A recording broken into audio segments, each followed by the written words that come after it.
Sul. Assalamualaikum. Waalaikumsalam warahmatullahi wabarakatuh.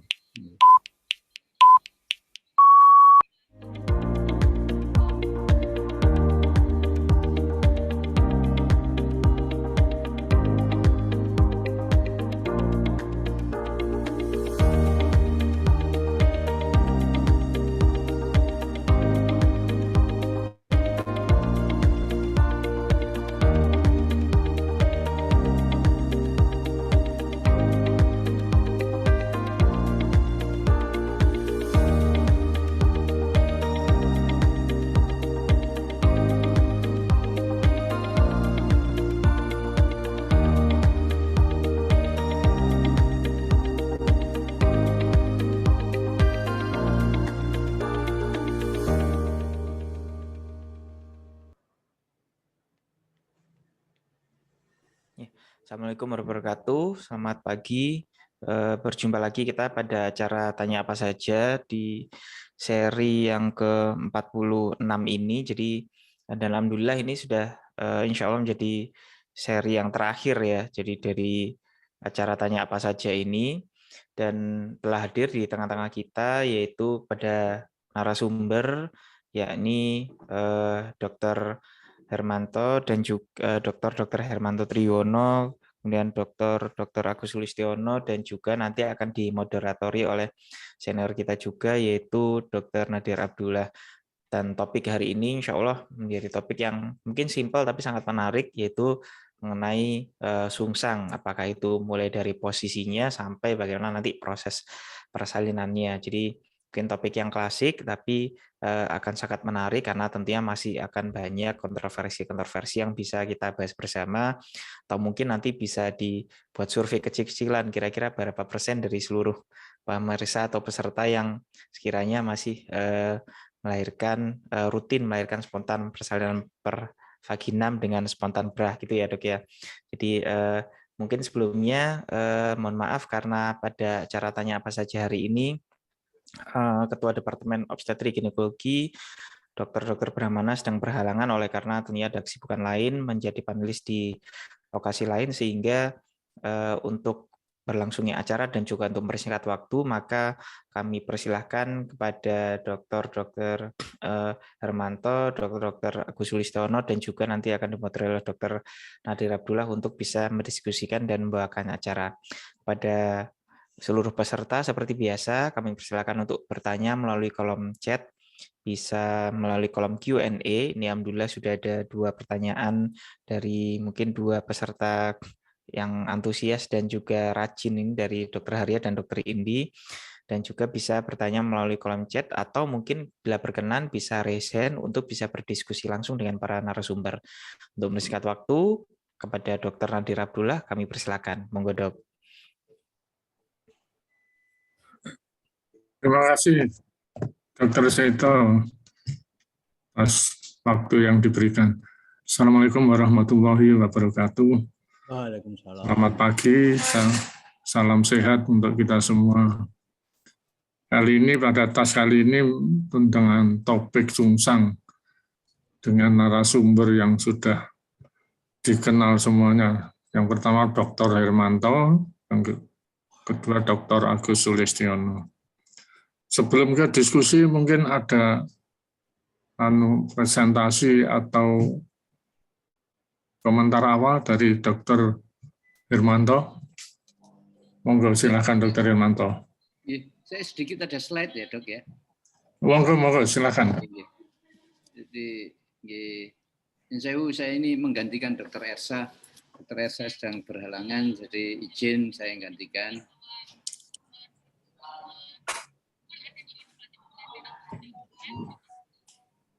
Ya, jadi kontroversi ada 5 yang saya bahas, nanti sedikit aja. Yang menurut saya perlu saya tekankan, yang pertama adalah ya perbedaan pandangan ya. Tadi sudah keluar Dr. Haria pertanyaan.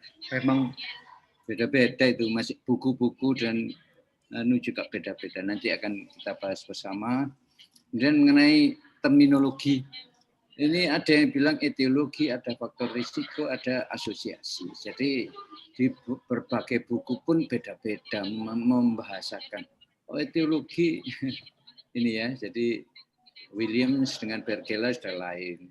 Kemudian kalau Hofmeyr ini juga risk factor. Jadi it's okay, ada perbedaan pendapat ini mereka tidak masalah.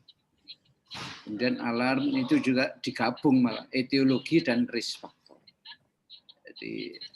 Jadi kelihatannya lebih ke gaya. Padahal kalau kita seperti preeklamsi kan etiologinya belum tahu, risk faktornya yang kita ketahui. Ya. Yang kedua versi luar. Jadi bukan putar paksi luar ini ya pertanyaannya. Versi luar semua buku menganjurkan dan kita tidak melaksanakan ini ya. Belum lagi. Zaman dulu dilaksanakan, sekarang sudah ditinggalkan. Padahal ini 1A dan 1B buktinya ya. Ya ini. Risikonya apa? Ini yang menyebabkan mungkin kita berani karena biasanya poliklinis padahal kita lakukan di harusnya dekat oka ya, syaratnya kalau di situ harus bisa seksil dengan segera. Jadi langkah pertama semua buku itu adalah dilakukan versi luar ya, untuk sungsang pada 37 minggu ya. Kemudian persalinan pervaginam. Jadi ada 3, spontan, assisted sama total. Total ditinggalkan kecuali untuk versi untuk anak kedua twin ya. Yang spontan itu ternyata beda dengan spontan brah kita. It's okay, berbeda. Jadi kalau di sini tanpa tenaga, tanpa manipulasi dari penolong. Kalau kita melakukan hiperlordosis, mendekatkan punggung ibu ke perut, punggung janin ke perut ibu, itu namanya assisted. Kalau menurut definisi ini ya, di Williams. Jadi memang beda-beda. Di alarm juga gitu. Dua-duanya boleh, spontan. Tapi spontan biasanya ditunggu lebih, hampir semua buku menyarankan untuk partial bridge. Ya. Spontan hanya sampai ujung umbilikus lahir atau ujung skapula lahir. Nah, ya. Ada kontraindikasi untuk partus pervaginam. Alarm itu berubah ya. Buku 2003, 2016 dan 2018 itu sudah berubah. It's okay. Ya, kemudian spontan yang kita tidak dianjurkan di alam. Tapi kita ini karena apa? Beliau tidak menganjurkan menekuk punggung bayi sampai melebihi 45 derajat. Padahal kita lakukan dan kita ini tetap kita lakukan dengan hasil yang baik. Hofmeyr juga 21 tidak setuju, tidak lebih dari 45 derajat di atas horizontal untuk. Jadi memang beda-beda. Oke, melahirkan kepala itu posisi badannya tetap horizontal.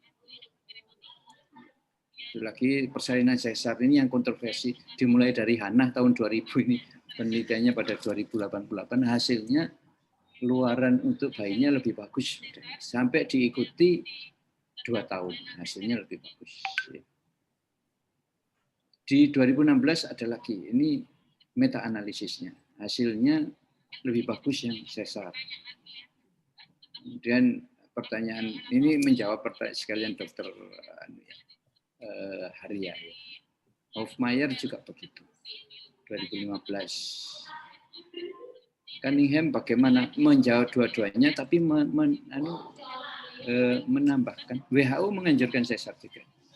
Nah, ini penelitian premodern dari Prancis ini N-nya juga banyak. Hasilnya ternyata pervaginam masih cukup bagus ya, 2.500. Jadi luar biasa kontroversinya. Gak masalah. Kita tinggal milih yang mana saja. Kalau dari Cunningham, Williams ini menyatakan indikasi.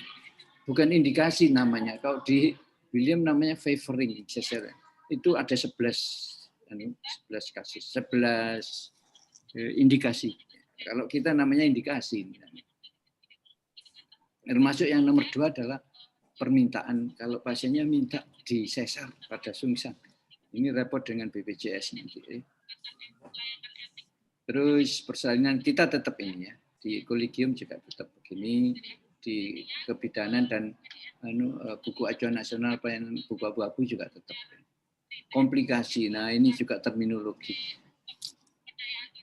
komplikasi ini pada satu buku ada yang insiden congenital anomali masuk komplikasi. Oh, aneh. Kita itu namanya sebetulnya bukan komplikasi, salah satu penyebab ya. Komplikasi itu preterm birth, low APGAR score itu komplikasi. Jadi di sini masuk dalam complication itu congenital. Jadi sungsang menyebabkan kelainan kongenital. Mungkin tidak tepat gitu. Ya, jadi saya sedikit kita usahakan versi luar. Ayo kita mulai lagi ya. Tapi memang versi luar di dekat oka. Ada syarat-syaratnya ada. Yang penting kalau pervaginam jangan ditarik. Tangan kita itu gatel ya, hands off namanya. Jadi sampai kalau saya usul bukan sampai umbilikus tapi sampai ujung skapula ya. Biarkan aja. Kalau dia persis mau turun, nah itu disonggol. Laterofleksinya. Ini buku-buku yang terbaru. Oke, gitu aja. Matur nuwun, Dok. Terima kasih Dr. Hermanto atas tambahannya yang banyak masukan. Mungkin Dr. Agus ada komentar awal atau tambahan? Oke, jadi setuju sekali Dr. Hermanto sudah mengaturkan mengenai sudah share screen tadi, jadi sangat-sangat setuju sekali, sangat betul sekali. Cuma saya yang mengenai kalau kita menemui letak sungsang ya, jadi idealnya kita di kamar bersalin itu ada USG. USG tujuannya begitu semua letak sungsang yang datang ke tempat kita itu ya paling tidak kita lakukan USG. Karena salah satu penyebab tadi Dr. Harus mendikan bahwa ini adalah salah satunya adalah karena dari bayinya sendiri. Salah satunya di samping mungkin juga dari rahimnya, dari sekitar rahim ya, dari besarnya. Karena USG itu sangat-sangat vital untuk menentukan keberhasilan letak salinan sungsang. Keberhasilan persalinan sungsang tentu saja ini berhubungan juga dengan indikasi. Pada indikasi yang mana? Indikasi itu artinya bahwa kemungkinan berhasil. Kalau kontraindikasi ya tidak boleh. Kemudian kalau indikasinya kemungkinan tidak sesuai ya walaupun sudah bisa pervaginam tapi kalau tidak sesuai ya kemungkinan gagalnya banyak. Jadi kita dengan USG itu banyak yang bisa kita tahu. Dari bayinya sendiri, yang pertama tentu saja dari diagnosisnya. Diagnosisnya jelas. Ya sudah 99,9% diagnosis sungsang sudah bisa diketahui dengan USG. Kemudian di samping itu kita juga melihat dari sisi bayinya sendiri. Bayinya sendiri biasanya letak 97% ya, 96-97% adalah bayi itu pada aterm adalah letak kepala. Ini kalau sampai letak sungsang berarti mungkin salah satu penyebabnya dari bayinya yaitu utamanya pada ada kelainan-kelainan pada bawaan pada bayi. Baik kepala bayi terlalu besar, hidrosepalus, ataupun terlalu kecil, misalkan mikrosepalus, ataupun anensepal. Kalau kita tidak melakukan USG, lah ternyata sungsang. Wah, sungsang ternyata anak mahal lagi. Sudah sungsang anak mahal, ternyata setelah dilahirkan, kita tidak tahu ternyata bayinya anensepal. Itu sering terjadi dulu, zaman dulu itu. Karena kita susah sekali. Teorinya bisa kita melakukan palpasi anensepal, tapi ya kenyataannya ya saya sendiri terus terang tidak bisa melakukan palpasi yang pada bayi dengan bayi anensepal ya. Jadi itu kemudian di samping itu juga jumlah cairan ketuban juga sangat berpengaruh.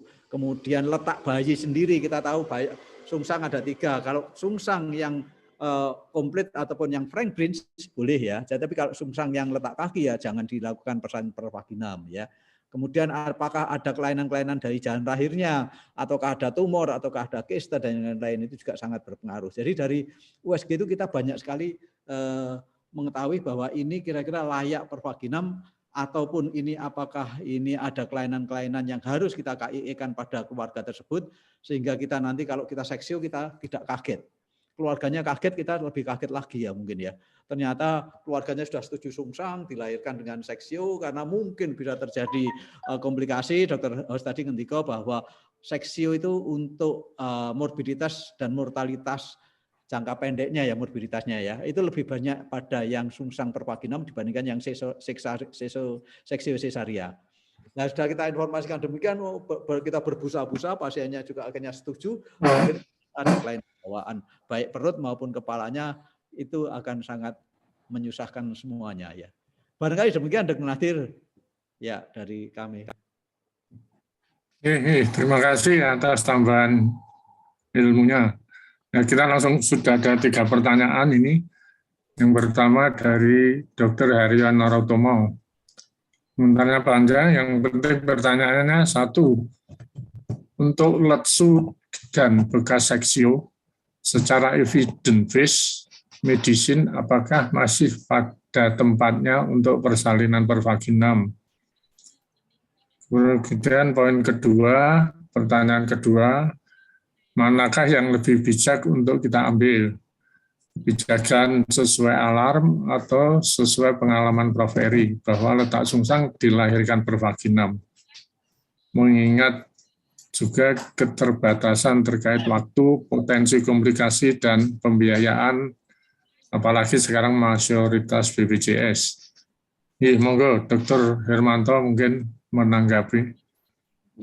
Nomor 1, matur nuwun nggih, Dr. Harya. Letsu BSC lebih banyak sesar, ya. Sesar aja langsung elektif. Jangan di versi luar juga kontraindikasi. Yang kedua, manakah lebih baik? Nah, untuk kebijakan ini kan banyak faktor, ya. Evidence base-nya tidak bisa langsung diaplikasikan karena tergantung sarana dan keterampilan dari penolong. Satu lagi adalah keinginan dari ibu. Nah, keinginan dari ibu ini yang bisa, kalau ditakut-takuti jadi sesar semua nanti.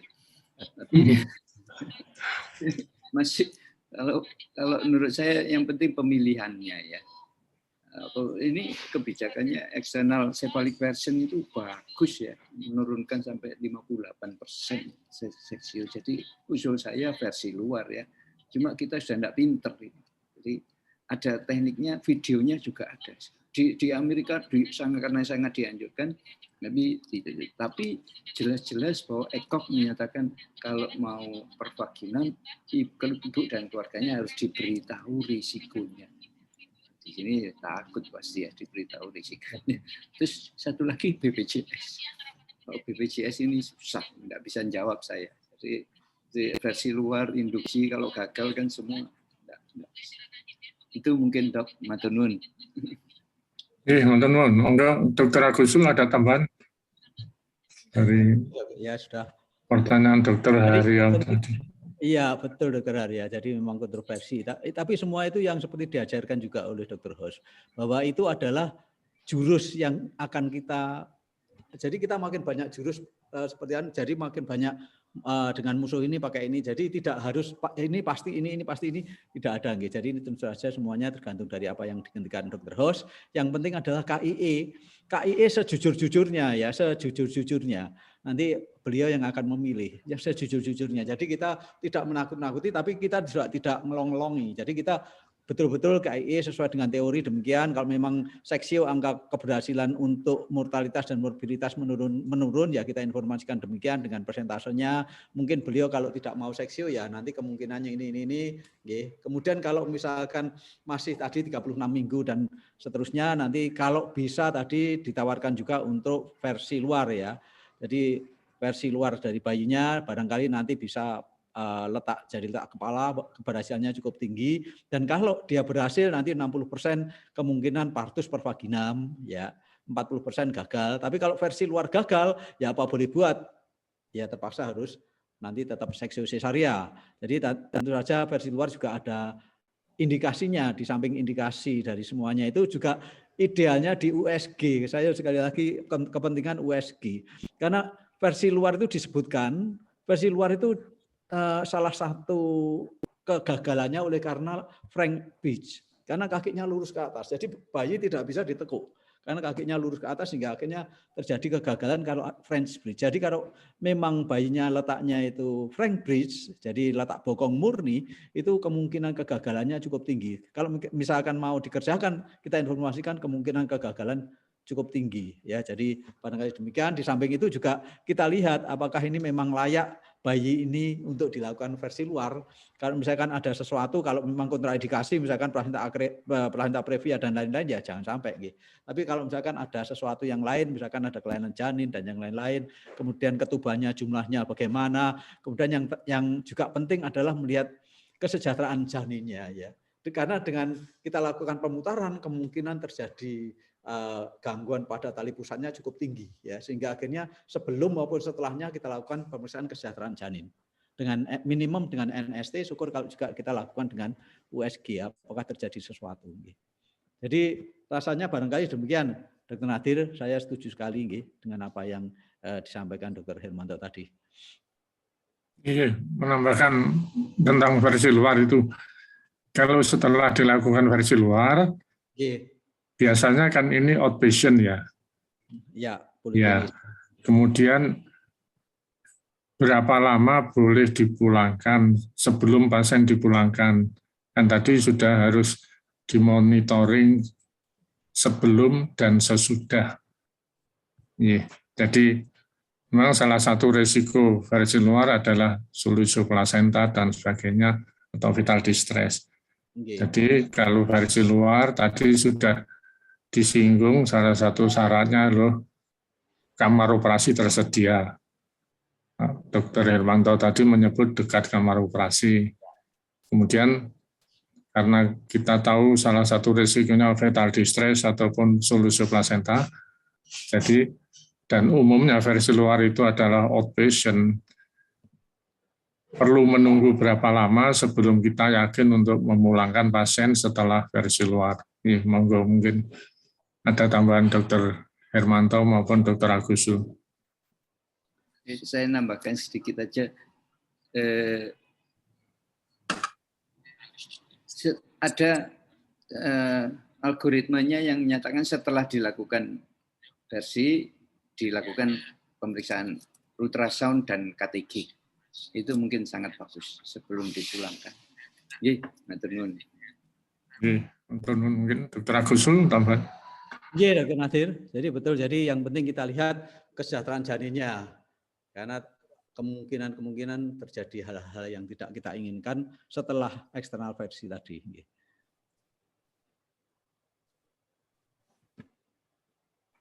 Jadi juga perlu diinformasikan ke pasien dan keluarga antara kemungkinan keberhasilan versi luar dan kemungkinan risiko akibat versi luar. Ya. Dan ada pertanyaan berikutnya dari Dr. Indi Ambang Suryati. Tentang putar paksi luar, apa masih direkomendasikan? Mungkin maksudnya ini versi luar ya? Monggo. Tadi sudah sebagian dijawab. Ampun, Dok. Mantau. Prof. Iya, tadi ya. Jadi mungkin maksudnya versi luar ya. Itu evidence-nya 1A ya. Tapi kan evidence base harus disesuaikan dengan fasilitas termasuk penolong. Satu lagi adalah keinginan dari keluarga. Tadi indikasi sesar yang kedua itu atas permintaan ibu Wah, jadi mohon dipertimbangkan. Gitu, Dok, itu dari saya. Dr. Agusu. Iya, Dok, sami Dok. Jadi kalau sungsang ya algoritmenya ya idealnya ditawarkan pada usia 36 minggu ke atas itu untuk dilakukan versi luar dengan indikasi tentu saja dan kontraindikasinya tadi. Kemudian setelah itu dengan monitoring, kemudian 60% berhasil dengan 60% berhasil persalinan persvaginam. Jadi rasanya juga baik untuk mengurangi angka cesarean section yang digembar-gemborkan oleh POGI itu oleh negara kita. Terima kasih. Jadi untuk menambahkan mengingat tadi sudah disinggung oleh Dr. Hermanto dan Dr. Agus Sulistiono bahwa setelah versi luar perlu diperiksa, sebelumnya juga perlu. Jadi untuk mengingatkan bahwa versi luar itu tidak bisa hanya di kamar praktek ya, mungkin di ruang khusus yang disiapkan, yang tadi sudah disebut harus dekat OK. Artinya mungkin semacam double setup, sehingga kalau perlu sesar bisa segera dilaksanakan. Mungkin demikian ya. Tambahan dari saya. Selanjutnya ada ini pertanyaan dari Dr. Hans Ariel Satiana. Selamat pagi, Dok. Saya Hans dari Bogor, izin bertanya. Mungkin sudah rahasia umum kalau beberapa SPUG memilih melakukan operasi sesar pada semua pasien sungsang, walaupun sebenarnya bisa dilahirkan bervaginam. Bagaimana pandangan kedua narasumber dan moderator? Mungkin narasumber yang penting mengenai hal ini dan bagaimana regulasi dari BPJS. Terima kasih sebelumnya. Monggo silakan. Saya dulu ya, Dok. Ya. BPJS tidak bisa jawab.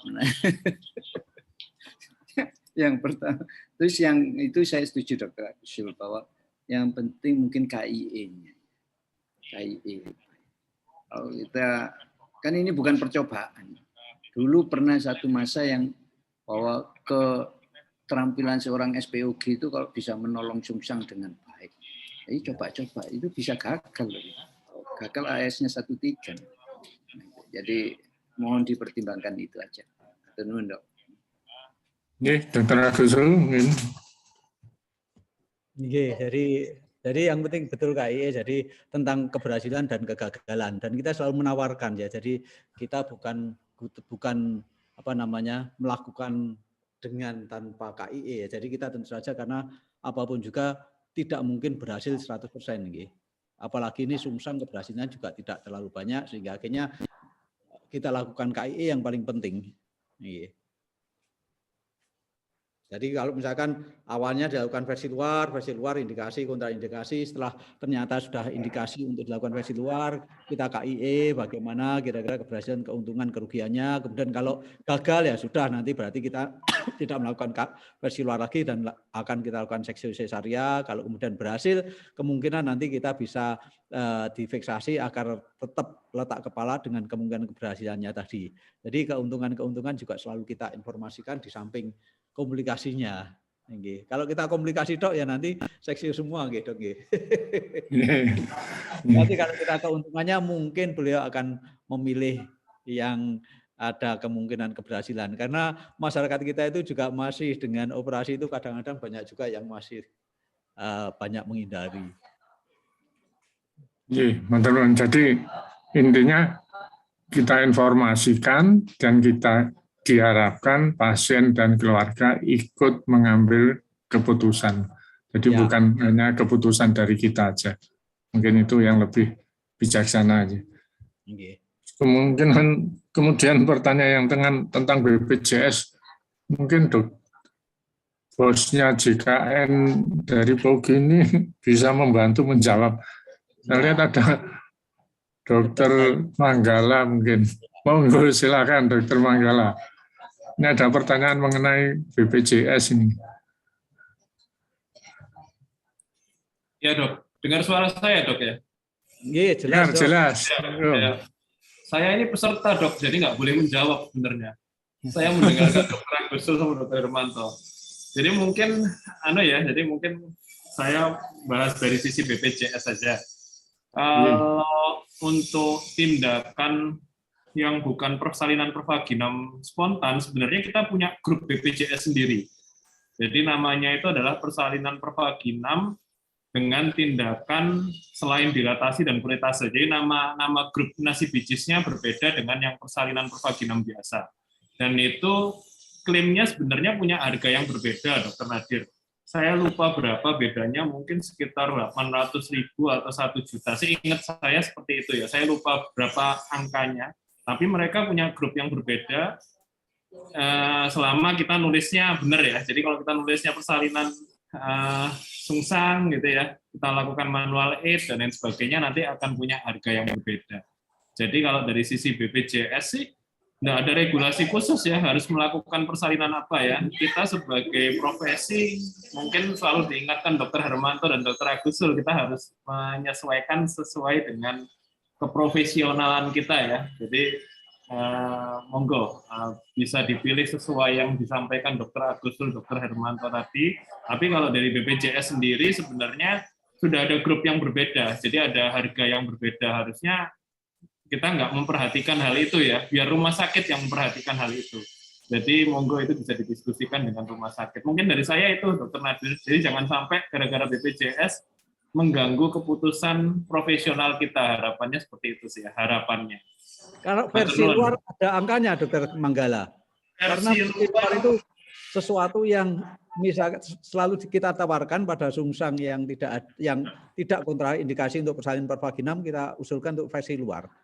Ya, Kalau itu tidak ada, karena mungkin ya rada karena kemungkinan ada risiko mengandung. Betul. Versi luar setahu saya nggak ada, dokter, karena itu sifatnya poliklinis. Jadi sifatnya poliklinis itu kayak apa ya? Karena kita pakai prospective payment itu kan paket ya. Jadi semuanya sama ya. Mungkin selama kontrol kehamilan dengan USG itu klaimnya cukup banyak ya, Dokter Agusul. Mungkin rumah sakit bisa untung, tapi pada saat versi luar mungkin rugi. Jadi mungkin BPJS prinsipnya seperti itu ya, nggak bisa kita minta untung di semua tempat ya. Jadi kalau memang ada indikasi dilakukan versi luar ya nggak apa-apa kita lakukan versi luar. Mungkin seperti itu, Dokter Agusul, Dokter Nadir.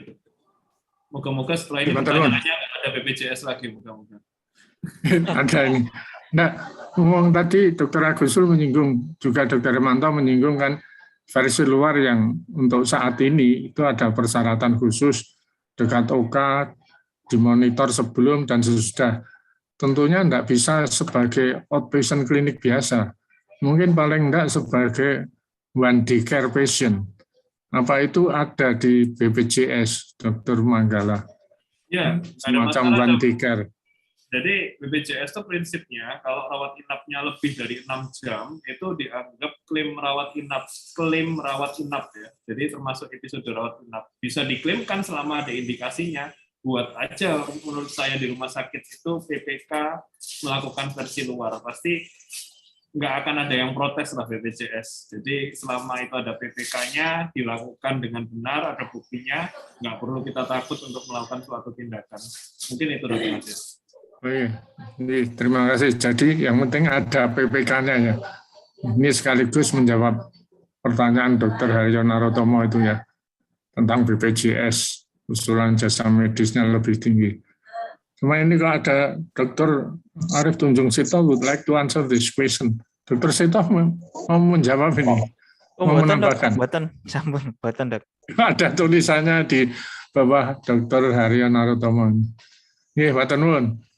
Kita lanjutkan pertanyaan Dr. Iman Rahmanto. Apakah sungsang boleh diakselerasi dengan oksitosin pada secondary rash atau pada post-it? Kedua, kalau sungsang dengan lilitan tali pusat, bagaimana penata laksanaan? Pertanyaan ketiga, kalau sungsang dengan oligohydramnion, AFI berapa boleh ekspektatif pervaginam? Matur nuwun. Monggo para narasumber. Jadi untuk induksi dan augmentasi induksi masih diizinkan. Augmentasi enggak. Kemudian kalau lilitan tali pusat ya seberapa ketat ya. Kalau sampai hiperekstensi ya jangan ini Pak Sul, bukan Pak Sul aja. Kalau satu kali saya pikir enggak apa-apa ya. Yang ketiga kalau oligohydramnion sivir ya jangan. Itu Dok, matur nuwun. Nggih, wonten Dr. Agusul ada tambahan? Nggih, Dok. Jadi sesuai Dr. Hol tadi nggih. Jadi lilitan tali pusat itu kalau sampai menyebabkan kepalanya difleksi atau hiperekstensi, maka kemungkinan terjadi nyantol kepalanya. Biasanya yang menyebabkan komplikasi pada lilitan tali pusat itu kalau lebih dari 2, ya biasanya ada komplikasi. Karena disebutkan kalau lilitan tali pusat 1 atau 2, luaran dari bayinya kalau pada letak kepala, kita ngomong letak kepala tidak ada bedanya. Pada lilitan tali pusat tentu saja kalau tergantung dari lilitan tali pusatnya itu apakah sampai menyebabkan kepalanya difleksi atau tidak. Jadi biasanya gitu. Kemudian pada oligohydramnion ya betul. Jadi kalau oligohydramnion tentu saja oligohydramnion yang tidak sungsang pun tidak dianjurkan untuk pervaginam. Tentu saja yang sungsang juga sangat dianjurkan untuk jangan pervaginam. Kartu kuning dari saya itu barangkali demikian nggih. Nggih, matur nuwun Dr. Agusul. Selanjutnya ini pertanyaan dari Dr. Yok Sidoarjo. Dr. Yok. Nggak tahu itu pasien atau Wahyu Widoyo kok. Dr. Yok itu Wahyu. Oh iya. Wahyu. Letsu, primi atau primi tua sekunder. Nggih. di seksio, apakah halal? Pertanyaannya, monggo silakan. Nah, ini yang jawab Pak Sul ini, sama Pak Nadir. Ya, sekarang MUI sudah Juga Ustadz ya. MUI sudah tidak mengeluarkan halal haramnya sekarang ya.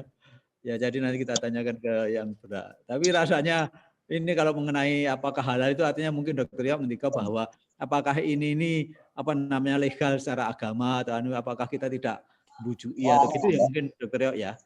Jadi kalau misalkan letak sungsang dengan sesuatu atau misalkan primitua dengan sekunder, primitua pun sekunder ataupun yang primitua biasa dengan sesuatu pun dulu dianjurkan untuk persalinan seksio sesaria karena dulu memang jarang sekali ada monitor-monitor. Okay. Kalau sekarang kita anjurkan juga bahwa kalau ini letak sungsang ya dengan primitua atau ya dianjurkan untuk persalinan cesarean section ya. Kecuali kalau misalkan sudah kita KI dengan segala semuanya tadi, kemudian pasiennya juga minta untuk dicoba untuk pervaginam, maka kita coba versi luar dulu. Kalau itu memang layak persalinan pervaginam. Kalau ternyata versi luar berhasil, 60% tadi ya, sekitar 60% keberhasilannya tadi, kalau memang berhasil maka kemungkinan persalinan pervaginam cukup tinggi. Tapi kalau memang tidak berhasil ya sudah, berarti kita anjurkan untuk pasien itu tidak layak untuk seksio sesaria. Ya, kecuali dia itu multigravida di mana tidak ada kontraindikasi yang lain sehingga akhirnya mungkin juga bisa dilakukan eksploratif. Ya. Jadi barangkali demikian Dr. Nadir nih untuk Betul nuwun. Monggo Dr. Ros, misalkan ada tambahan Dr. Ros. Kalau tidak ada teman, ini dari Dr. Muhammad Samsuri. Untuk persalinan sungsang tadi dikatakan diserahkan ke keluarga untuk memutuskan. Untuk persalinan secara seksio atau pervaginam. Bagaimana kalau keluarga menanyakan menurut dokter yang terbaik yang mana seksio atau lahir normal? Apa yang kita pilih? Ini tadi seperti yang halal apa tidak gitu ya. Jadi hati kecil kita itu arahnya kemana kan ini mungkin Dokter Yo itu yang ngendika tadi ya. Bahwa kalau sebetulnya ini rasanya multigravida, letaknya letak bokong sempurna. Kemudian ini kemungkinan juga ya, bagus, tidak ada masalah. Jadi mungkin ini kita sebetulnya masih bisa persalinan pervaginam, tapi kita tawarkan seksio lah itu mungkin yang disebut Dokter tadi ya. Kalau memang rasanya kita informasikan dengan sejujurnya, kemudian kita disuruh milih ya kita informasikan mengenai persentase tadi ya, kemungkinan keberhasilannya, kemungkinan kegagalannya. Jadi itu ya. Kalau memang mereka tetap pokoknya terserah dokternya ya sudah nanti kalau kita lakukan ini kemungkinan keberhasilan sekian, kegagalan sekian. Jadi kita selalu menginformasikan demikian gitu. Teman-teman. Ada tambahan Dr. Hermanto? Enggak ada. Itu ya selalu sedikit aja evidence based kan datanya segini tapi kan tidak langsung dilaksanakan. Tergantung fasilitas, tergantung termasuk kompetensi. Malah di luar kan sekarang pelatihan untuk pervaginam ini jadi pelatihan khusus. Ya, yang Prof. Eri ngendika itu ya. Jadi sungsang itu di sana sudah tidak pernah ada lagi orang nulung persalinan sungsang sehingga akhirnya persalinan sungsang itu yang rubut, yang pengen belajar persalinan sungsang itu banyak sekali. Karena apapun juga kita harus terlatih sungsang. Karena suatu saat mungkin pasien datang itu sudah kalah 2, bokongnya sudah agak keluar begitu ya kita nggak mungkin lah kita melakukan. Ya, tetap kita apapun juga tetap dianjurkan untuk keterampilan kita yang sudah lama kita lupakan mungkin kita bisa mencoba lagi. Manurun. Ini pertanyaan berikut dari Dr. Heru Purnomo. Assalamualaikum nuwun sewu. Apakah letsu aterem bisa berubah dalam 1 hari? Ini ceritanya penderita 38-39 minggu letsu pada pemeriksaan di poli. Rencana dilakukan elektif seksio esoknya. Ternyata SVR dibuka letak kepala. Mohon info atau komentar ya mungkin. Enggak, Dokter Agusul. Baik, Pak Nom ya. Jadi ini sahabat saya juga nggih. Jadi memang apakah bisa berubah? Kalau kita ngomong apakah bisa ya pasti bisa berubah ya. Jadi semuanya itu selalu bisa terjadi. memeriksanya di poliklinik dengan USG ya, jadi artinya akurasinya 99,99 gitu ya. Kalau dengan dengan palpasi, dengan Leopold itu kemungkinan blesetnya juga cukup banyak. Apalagi sekarang kita sudah tidak terlalu hafal ya.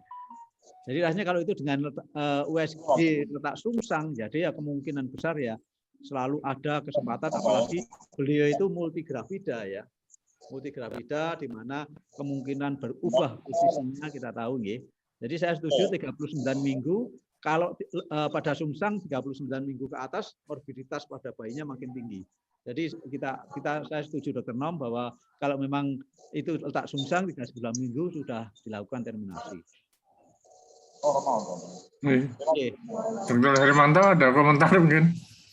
Lepsu 38-39 minggu berubah dari sungsang tanpa versi luar jadi letak kepala. Ya, jadi kalau literatur dalam minggu ya, bukan dalam hari. Ada. Berubah dalam 1 minggu, 2 minggu, 1-2 minggu ada. Tapi kalau pengalaman pribadi, saya pernah berubah 1 kali, Dok. Ya, 40 tahun, 30 tahun, 1 baru 1. Pasien saya enggak banyak, tapi saya ketemu 1. Dalam 1 hari? Berubah dalam 1 hari? 1 minggu. Oh, 1 minggu. Ini dalam 1 hari. Atau kemungkinan lain misdiagnos ya? Perutnya kebalik. Iya. Nonton nun, komentarnya. Ini yang dari kolom chat, kolom Q&A sudah tidak ada. Dalam kolom chat ada mungkin 1 pertanyaan. Maaf tanya dari Dr. Sapedumo. Macet kepala after coming head boleh di episiotomi kanan kiri? Di kolom chat, Pak. After coming head boleh di epis kanan kiri nggih. Baik, episiotomi. Jadi rasanya episiotomi kanan saja atau kanan kiri rasanya melebarnya hampir tidak berbeda ya, karena yang kita episiotomi itu adalah jalan lahir yang lunak, yang di perineum. Jadi dengan kita lakukan episiotomi 1 tempat pun itu sudah rasanya sudah cukup lebar, sehingga kita sering kali pada episiotomi kalau pas waktu melahirkan bahu ibunya mengejan akhirnya robek pada satunya. Jadi artinya bahwa itu sebetulnya ya memang dari pelebaran dari episiotomi yang perlu kita kerjakan ya mungkin ya. Jadi tidak perlu pada 2 tempat nggih, karena 2 tempat karena itu kan sama-sama jalan lahir lunaknya. Jadi dengan jalan lahir lunak 1 sudah melebar mestinya secara teoritis sama, tapi secara teoritis menurut saya tidak pernah membaca hal yang mengenai episiotomi karena ini berbeda lebaran dari jalan lahirnya.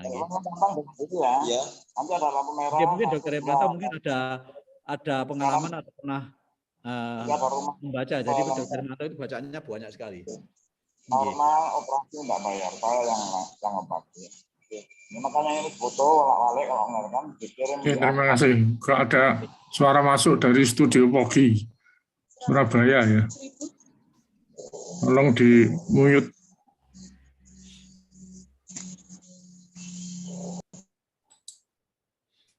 Mungkin Dr. Hermanto ada komentar tentang double episiotomi?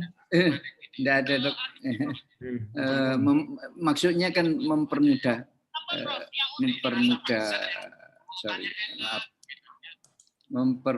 manuver kita. Tapi ya, menurut saya harus dicari penyebabnya, Mas. Terima kasih. Rasanya sudah tidak ada pertanyaan lagi.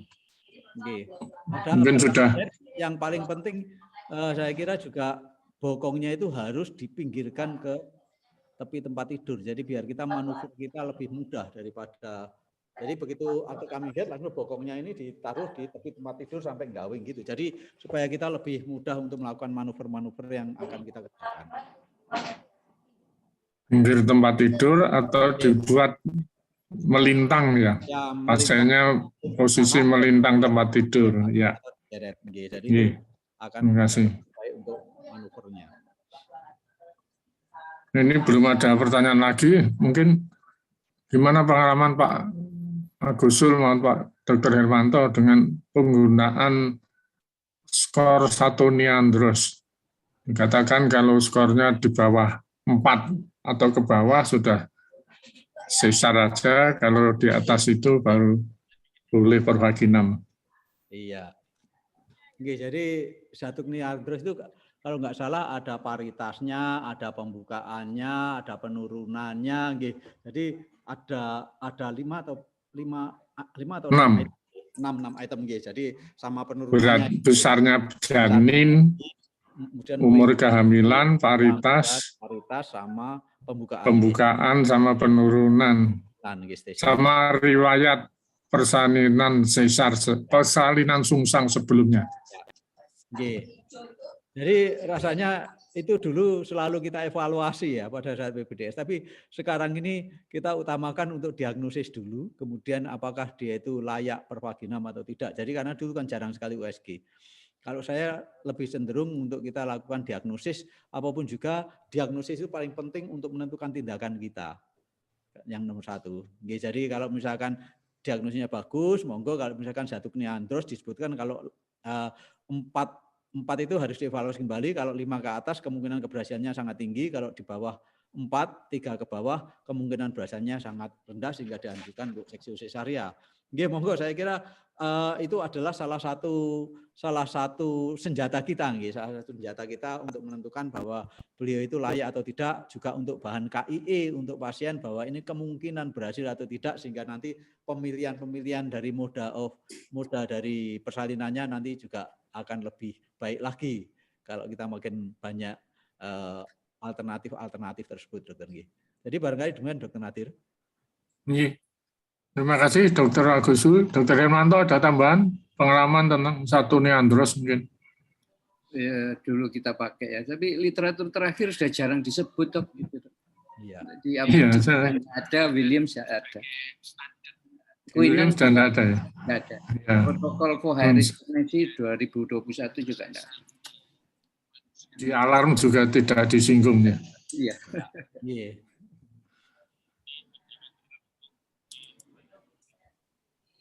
Ini ada pertanyaan tambahan dari Dr. Muhammad Samsuri.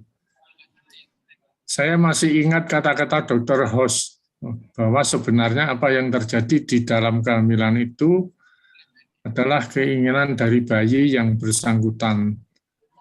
Misalnya persalinan prematur karena ada rasa tidak nyaman, tidak kondusif dari bayi, termasuk sungsang atau tidak.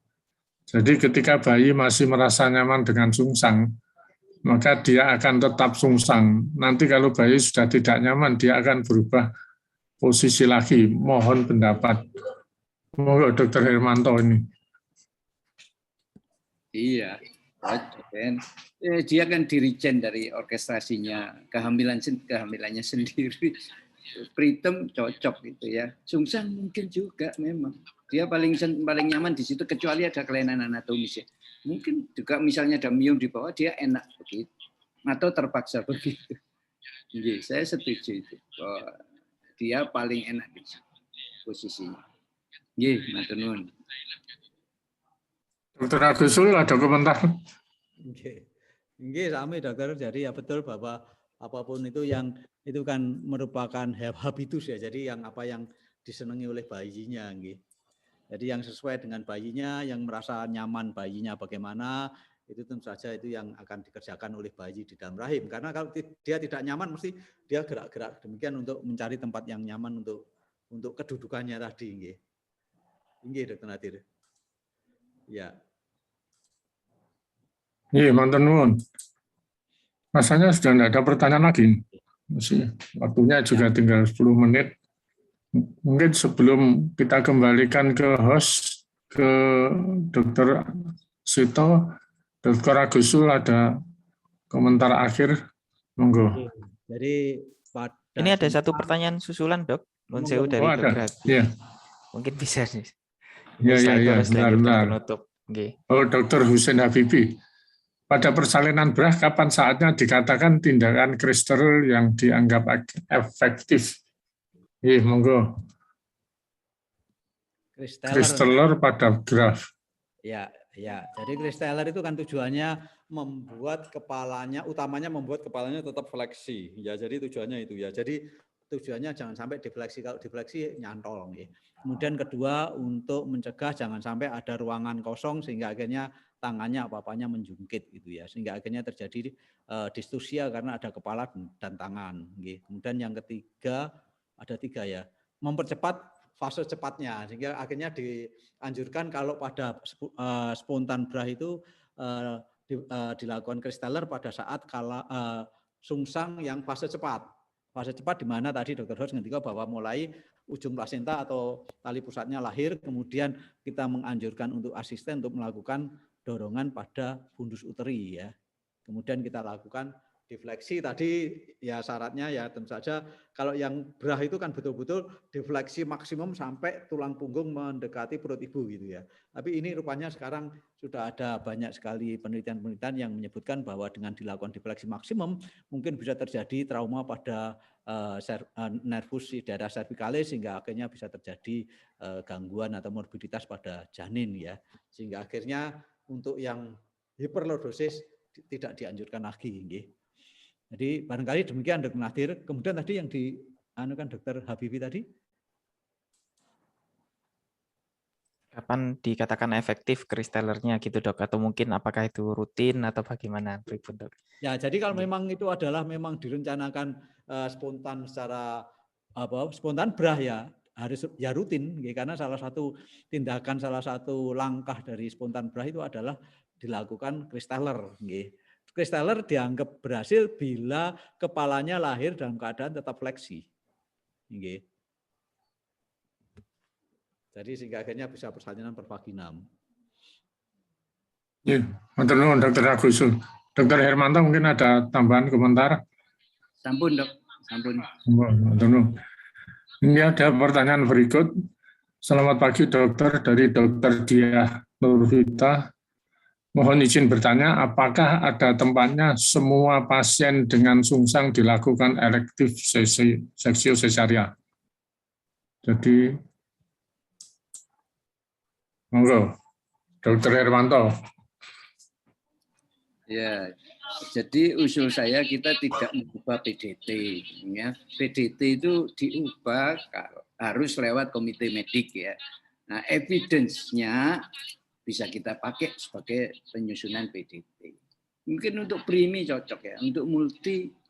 Enggak. Kalau semua begini semua enggak bisa ya, karena evidence based dilaksanakan harus ada yang pinter melakukan persalinan sungsang, pakarnya, kemudian harus sesuai dengan keinginan keluarga ibu dan jadi selalu 3, enggak mungkin sendiri. Evidence saja tidak bisa dilaksanakan.